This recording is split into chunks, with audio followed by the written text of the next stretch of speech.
Fighting for freedom, liberty, and the restoration of the Constitution. The Patrick Riggins Show. Call in now at 865-243-8255. That's 243-TALK. And now your host, Patrick Riggins.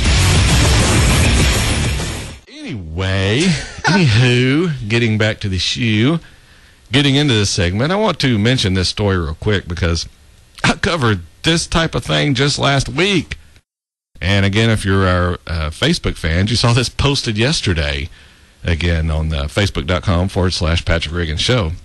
One of the advantages to going to that Facebook page and hitting our like button is that you get updated on these stories and a little bit of my analysis on them throughout the week. And if you follow me on Twitter, you get pretty much the same thing. Our address there is easy. It's the little @ sign followed by Patrick Riggins. If you do a search on Twitter, you'll find it that way too. Getting back to the story, though, the school district of Philadelphia is defending its decision to scold and search an elementary school student who pulled out a paper gun in class. A paper gun. Now, if you look at the picture of this thing, it looks more like the cutout of the fat letter L. No, I don't know if it had any of the assault characteristics that would make it scary. Yeah, I was wondering if it had the assault magazine with it. Had the high cap. Or was it made out of a magazine? Yeah, it was. Yeah, the cutout, if you see a picture of it, it is a fat L. That's what it is. It doesn't even resemble a gun. A district spokesman said the school acted swiftly and appropriately when 5th grade student Melody Valentin, I guess that'd be Valentin, allegedly told classmates she had a handgun on her. Well, that was stupid to begin with, but Melody and her mother, Diana Kelly, deny she ever used the word handgun. Well, there you go. According to Kelly, Melody realized she had the paper gun with her and put it in her desk while preparing to throw it away. Melody's grandfather, a Marine specializing in firearms, reportedly gave it to her the day before. A classmate spotted the piece of paper and contacted administrators. There we go. Good brown shirt there. When you see your neighbor doing something that they shouldn't be, you immediately call the police and let them know. Got to keep them kids safe from paper guns. Yes. Rat out everybody you can. That's a good government person. That's what they want. Anyway, Melody told reporters the administrator yelled at me and said I shouldn't have brought the gun to school, and I kept telling him it was a paper gun, but he wouldn't listen. A school district spokesman said the district acted within its guidelines in responding to the situation.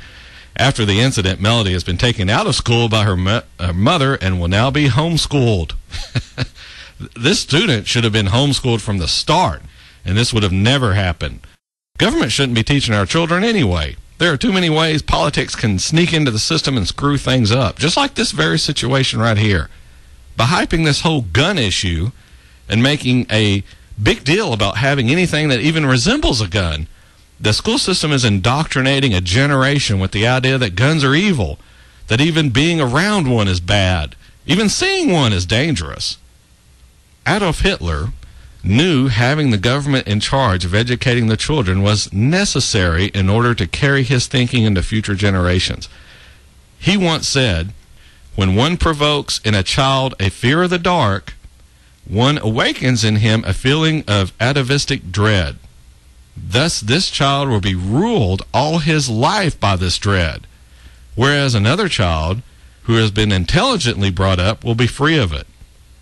What he knew was that by getting to children early, by educating them in the way that the government saw fit, by putting in them the fears needed in order to further the goals of the government, that was the key to making changes in a society.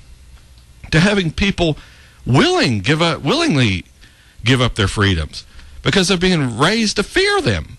And more importantly, to fear and chastise those who argue for freedom, who fight for the very thing they have been raised to despise. In later years, when these children are grown and willingly supporting the confiscation of the guns of the citizens of this country, cheering the incarceration of anyone caught with one, people will be asking themselves why. If you're in this audience, you'll be able to point back to these types of situations where the groundwork was being laid, where the children were being propagandized. And everyone sat back and complained. They didn't do anything about it. No, God forbid. I have a television show to watch. I have so many other things to do while the politically active liberal population of this country pressures schools and the government, even the citizens themselves, to toe the line and allow the government to make all the decisions that need to be made in your daily life. Let the government confiscate your rights and only allow you to possess the ones it grants you. And even then, only until it may decide to take them back.